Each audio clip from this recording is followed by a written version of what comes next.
ரிஷப ராசிக்காரர்கள் திங்கட்கிழமைகளில் சிவ ஆலயத்திற்கு சென்று அபிஷேகத்திற்கு பால் வாங்கிக் கொடுப்பது நல்லது. மொத்தத்தில் 2025ஆம் ஆண்டு ரிஷப ராசிக்காரர்களுக்கு புதிய மாற்றங்களையும் முன்னேற்றத்தையும் ஏற்படுத்தக்கூடிய ஆண்டாக அமையப்போகிறது. 2024ஆம் ஆண்டு நிறைவடைந்து 2025ஆம் ஆண்டு பிறக்கப் போகிறது. 2025ஆம் ஆண்டில் ஆண்டு கோள்களான சனி, குரு, ராகு, கேது பெயர்ச்சி நிகழப்போகிறது. இந்த 4 கிரகங்களின் இடப்பெயர்ச்சி ரிஷப ராசியில் பிறந்தவர்களுக்கு என்ன மாதிரியாக பலன்கள் கிடைக்கப் போகிறது என்று பார்க்கலாம். கார்த்திகை, ரோகிணி, மிருகஷிரிடம் 1, 2 பாதங்களில் பிறந்தவர்களுக்கு என்ன நன்மைகள் நடைபெறும்? ஜென்ம குருவின் பயணமும் பார்வையும் அதிர்ஷ்டத்தை தரக்கூடியதாக அமைந்துள்ளது. தொழில் ஸ்தானத்தில் உள்ள சனி பகவான் வேலையில் இருப்பவர்களுக்கு பதவி உயர்வு தரப்போகிறார். லாபராகவும் பூர்வ புண்ணிய ஸ்தான கேதுவும் உங்களின் வருமானத்தை பல மடங்காக அதிகரிக்கப் போகின்றனர். சனி பகவான் உங்கள் ராசிக்கு லாப வீட்டிற்கு வரப்போகும் சனி பகவான் தொழில் வருமானத்தை அதிகரிப்பார். தொட்டதெல்லாம் பொன்னாகும் காலமாக அமையப் போகிறது. புதிய தொழில் தொடங்கலாம். முதலீட்டாளர்களுக்கு லாபம் அதிகரிக்கும்.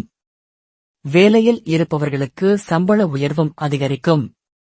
சனி பகவானின் பார்வை உங்கள் ராசிக்கு கிடைக்கப் போவதால் உடல் ஆரோக்கியத்தில் அக்கறை காட்டுவது அவசியம்.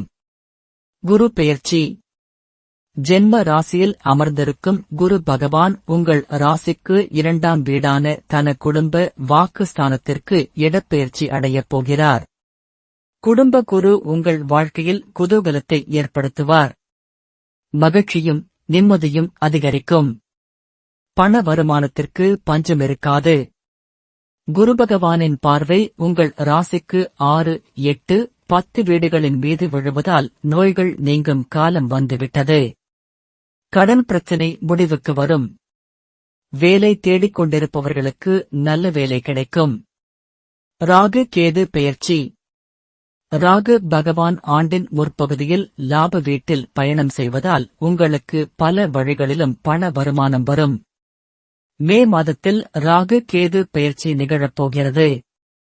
தொழில் ஸ்தானத்திற்கு வரப்போகும் ராகு பகவான் வேலையில் மிகப்பெரிய மாற்றத்தை ஏற்படுத்தப் போகிறார்.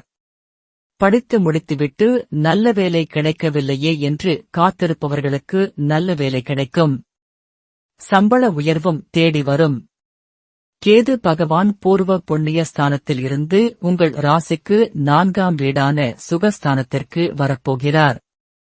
அம்மாவின் உடல் ஆரோக்கியத்தில் அக்கறையும் கவனமும் தேவைப்படும். ஆன்மீக தகவல்களுக்கு ஸ்டேச்சு பக்தி நியூயுடன் இணைந்து கொள்ளுங்கள்.